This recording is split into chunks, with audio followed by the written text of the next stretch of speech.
자, 미국 입장에서는 경상수지 적자와 국가 부채는 증가는 마이너스 썸이죠. 이 마이너스 썸이 지금 이제 4%까지 왔는데 어느 시점에는 플러스 썸이고 어느 시점에는 마이너스 썸이지 이렇게 생각할 수 있습니다. 우선은 자유무역의 목적부터 먼저 생각을 해봅시다. 자유무역의 목적은 있잖아요. 자유무역 자체가 아니라 신자유주의를 통해서 중산층이 자유민주주의를 요구할 것이다. 즉 자유화가 될 것이라고 여겼습니다. 이게 목적이고요. 자유무역 자체는 수단입니다. 근데 어느 순간부터 자유무역이 목적이 돼버렸어요. 즉 중국은 자유화가 되지 않았죠. 이 상황에서 지금 플러스썸과 제로썸, 마이너스썸이 존재하는 이 기준점이 생깁니다. 플러스썸의 번이. GDP 대비 1%에서 마이너스 1% 정도 되면 서로 부가가치가 증대하면서 양국 특화 이익이 됩니다. 시장 확대, 경제 확대. 근데 제로성 경제는 호스트 패러사이트의 상대죠. GDP 대비 마이너스 1% 넘어가고 한 2, 3% 정도쯤 되면은 확실하게 제로성입니다. 선진국 경제가 GDP 대비 2, 3% 경제 성장을 하는데 여기에 마이너스 2에서 마이너스 3은 사실 어마어마한 손실이에요. 그리고 그 안에서 국내 수요만 활용 가능한 사람은 이만큼을 포기하게 되는 상태가 되는 거죠. 그리고 이쪽은 그만큼 한 4, 5% 정도 컸다고 생각하시면 됩니다.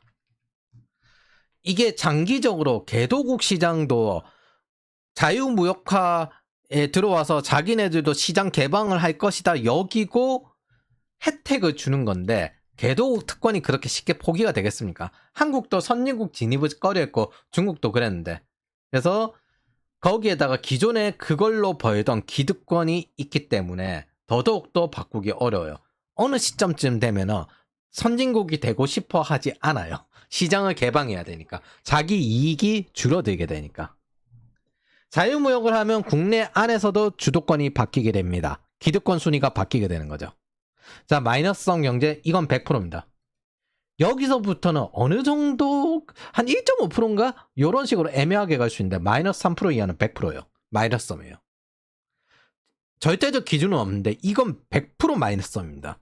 2, 3% 경제 성장에 그 부담에 지고 있던 무게가 마이너스 3%라는 거는 성장보다 나가는 돈이 더 많다는 거잖아요. 이거 안 하면은 4% 이상 무조건 성장을 해요. 이건 무조건 마이너스입니다. 그리고 이 정도쯤 되면 국가 부채가 급증하기 때문에 그 속도를 감당할 수도 없고 지속 가능하지도 않아요.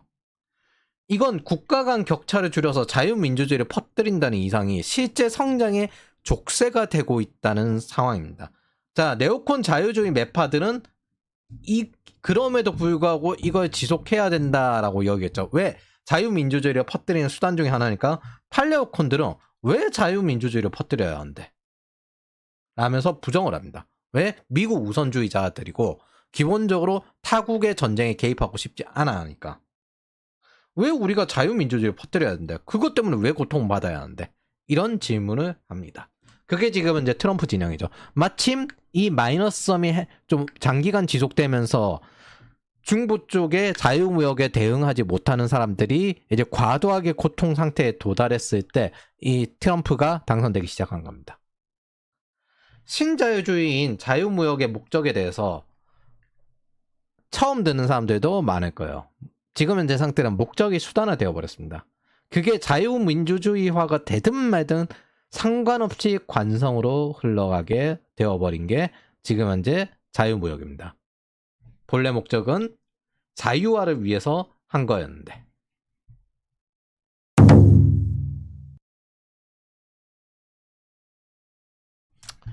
자, 마이너스섬의 원인은 뭘까요? 일단 첫 번째, 중국은 70% 정도까지 쫓아갔으면서 자국 시장을 소비 시장으로 개방하지 않습니다.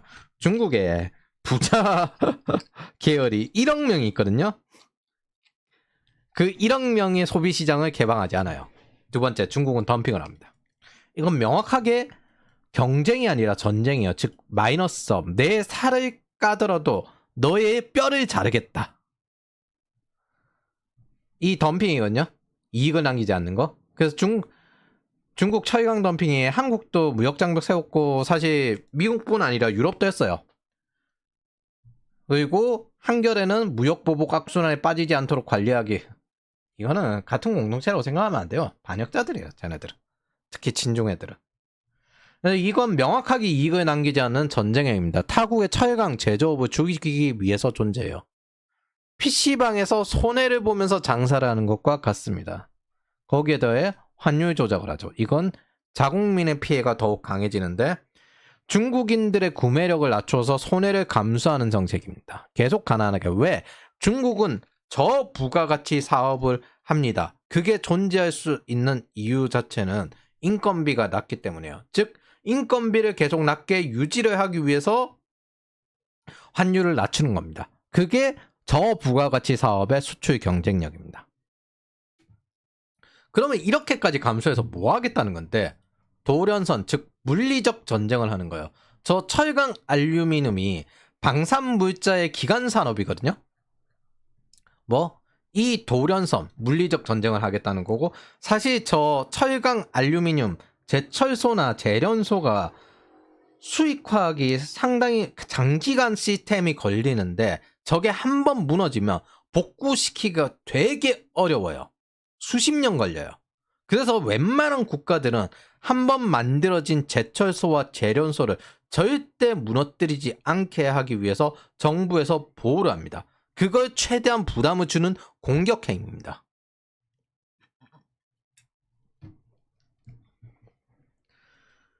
자, 트럼프의 비관세 장벽 해소는 타국에도 적용되지만 가장 핵심은 중국이죠. 목표는 시장을 열어라. 사실 미국이랑 협상하게끔 다 이제 달려들죠. 이게 토탈 리셋.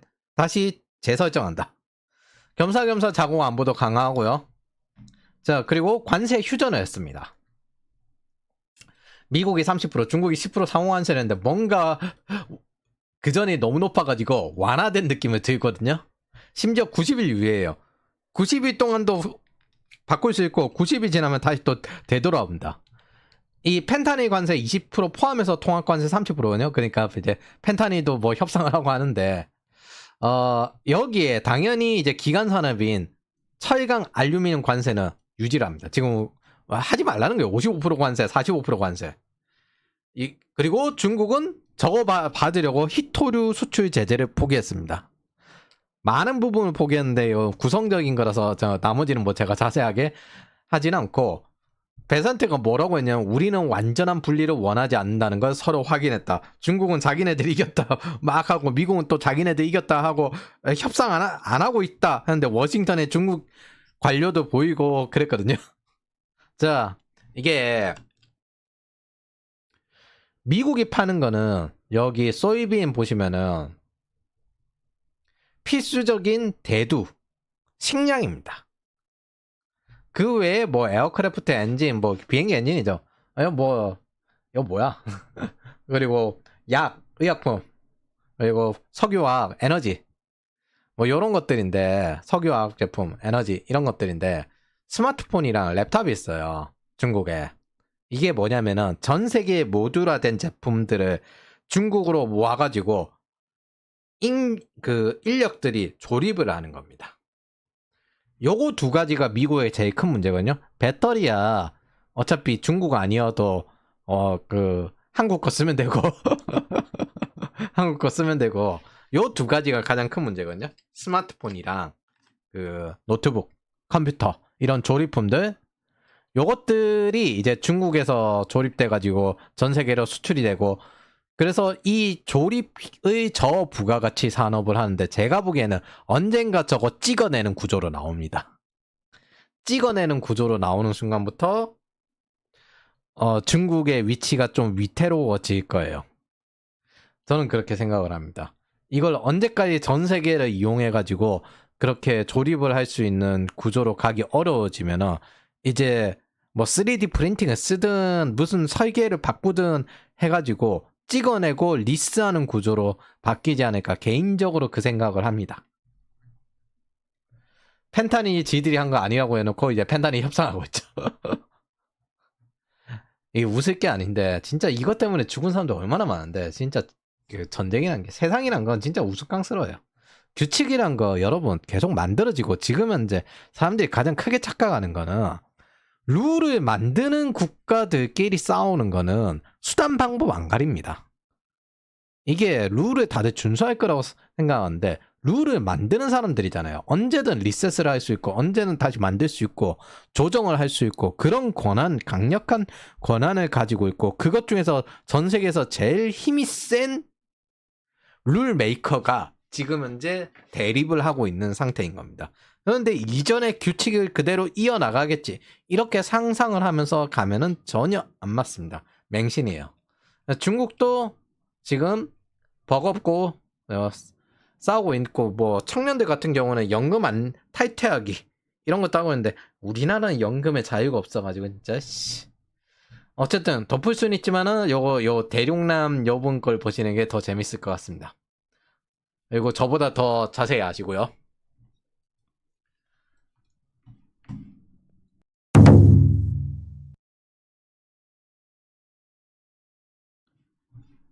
중국의 최대 강점은요. 제가 생각할 때 전에도 이야기했듯 비인간성입니다. 유럽의 최대 강점은 포용성이고 미국의 최대 관점은 효율성이라고 이야기를 했는데 엄밀히 말하면 효과 있는 건 100% 한다는 거예요. 이 관세 전쟁은 마이너스 썸을 제로 썸화했어요. 미국은 여전히 손실이에요. 미국 입장에서는 손실이 나는 걸 감당 가능한 수준까지 공격 방어하고 손실을 회피한 겁니다.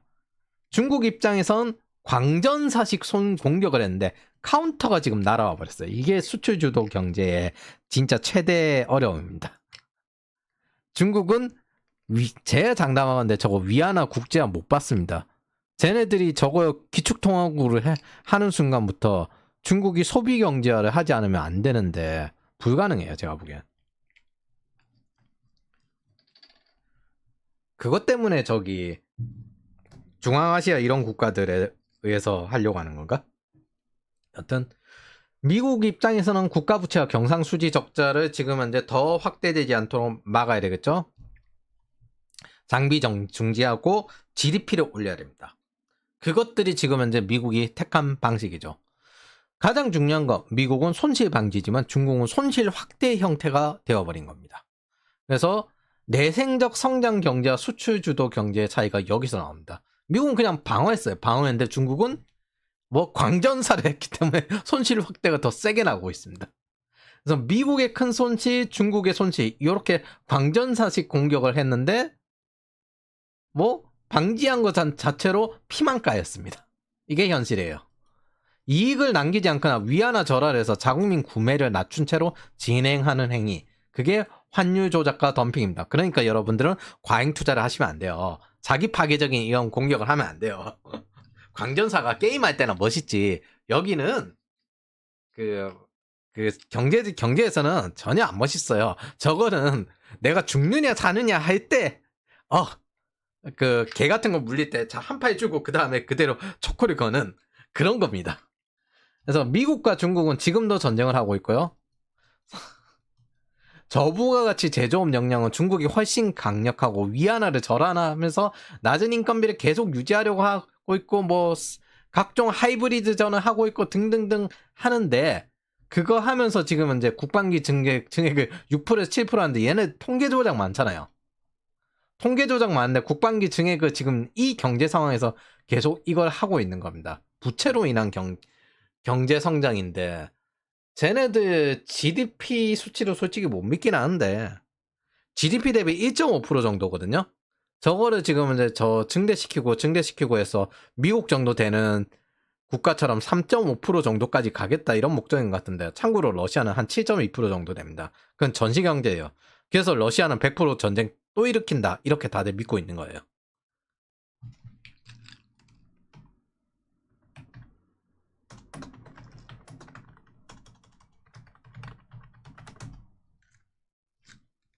여기 보면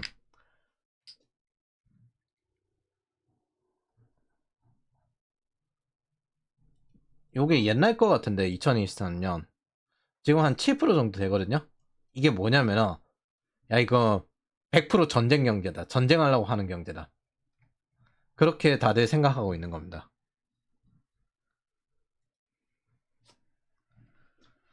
그리고 국민융합 여전히 진행하고 있고요. 사실상 냉전이죠. 냉전.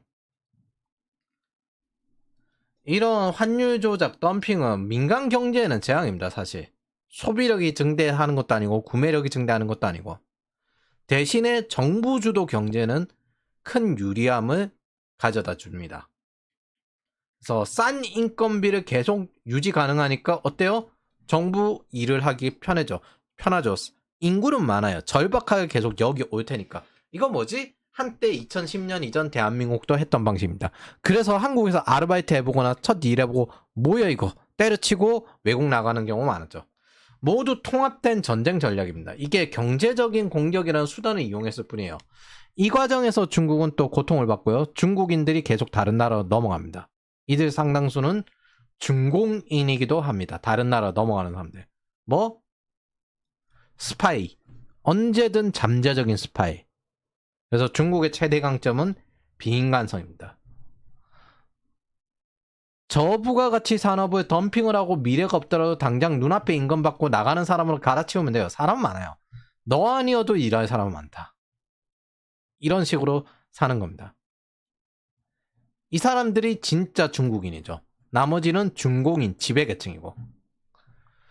서방권이 예수의 희생과 헌신을 이야기하면서 자발적인 희생과 헌신을 요구하죠. 중국은 그냥 대놓고 인구를 희생시킵니다.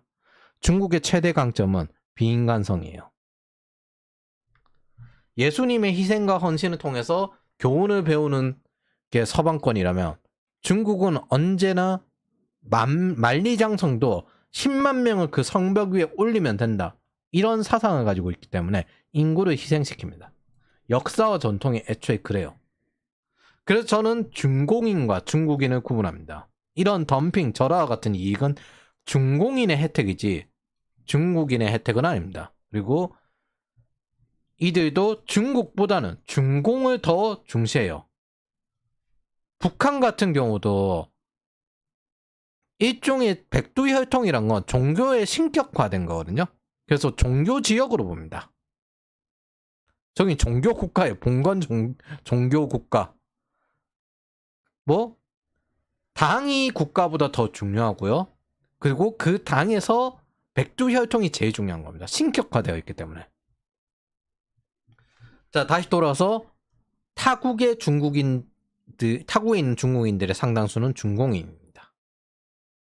공산주의는 장기적으로 국가와 시장을 없애는 걸 목표로 하는 걸 잊지 마십시오. 모든 사회주의는 이래요.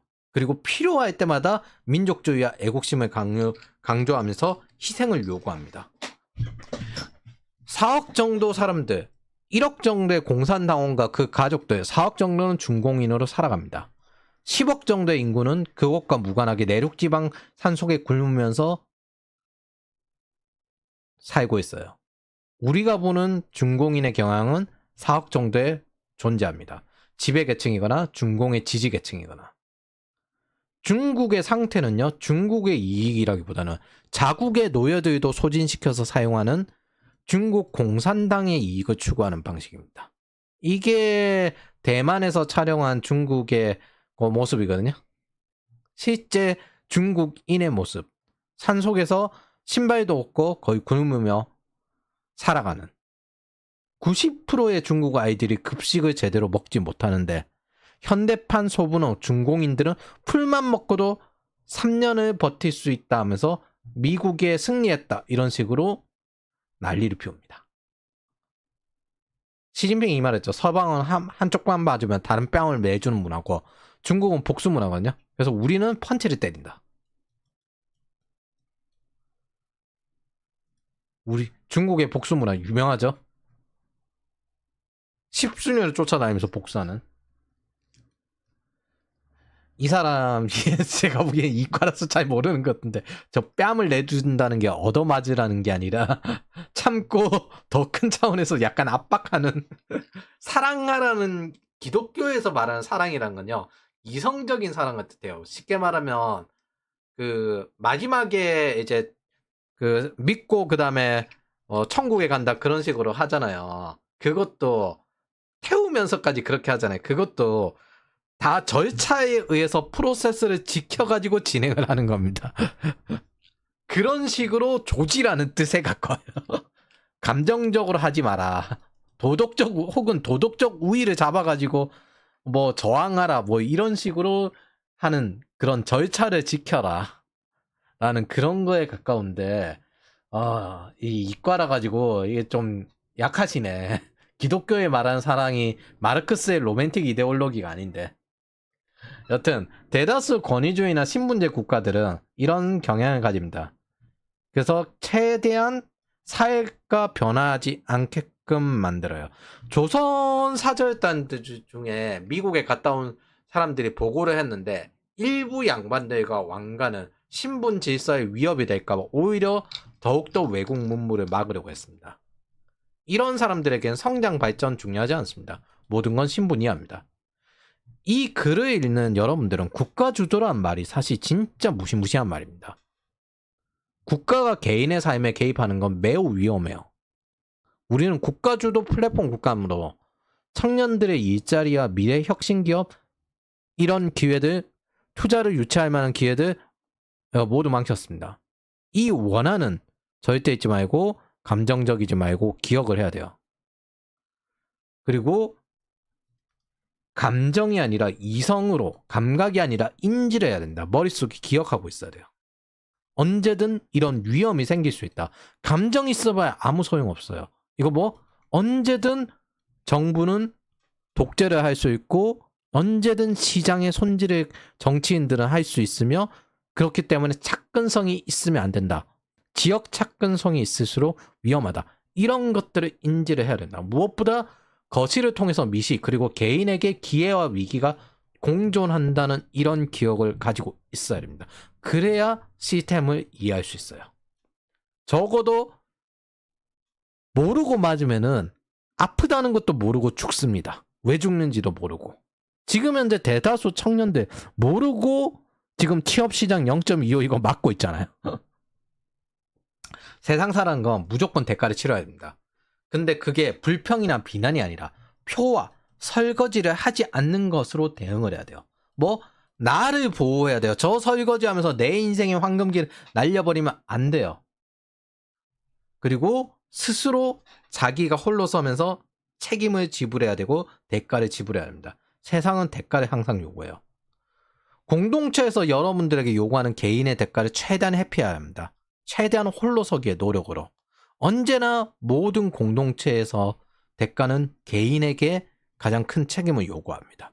그 공동체에 의존했기 때문에 생기는 대가입니다. 흔히 10대, 20대들에게 정치에 관심을 가지지 말라, 사회에 관심을 가지지 마라 하는 이유는 경계심 없는, 언제든 뺏어갈 수 있는 그런 것들을 요구하기 때문입니다. 피지배자는 언제나 순종적이길 바래요. 패시브한 다수는 액티브한 소수에게 그렇게 지배당하는 겁니다. 공산당에 지배당하는 사람들 10억과 4억입니다. 중국인은 10억이고요. 중공인은 4억입니다. 그러나 지배당합니다. 이런 것들이 정치인들이 중후정치, 하향 평준화를 계속 만들려는 이유예요. 정치적 비용을 지불하지 않게 하기 위해서 저항 없이 하길 바랍니다. 그렇게 자유민주주의의 영원한 감시 의무는 사라져요. 가장 크게 사라지는 게 내가 투표해봐야 바뀌는 거 없어. 이게 가장 크게 사라지는 거예요. 어느 쪽을 찍든 간에 무조건 감시 의무가 있어야 됩니다. 그게 팬덤 방식이든 아니면 정책 선택 방식이든 무조건 있어야 돼요. 그리고 사회적으로도 이야기를 해야 돼요. 세상을 모르면요 경계심 없게 살게 됩니다. 그리고 그런 당신을 세상은 착취하고 공격할 겁니다.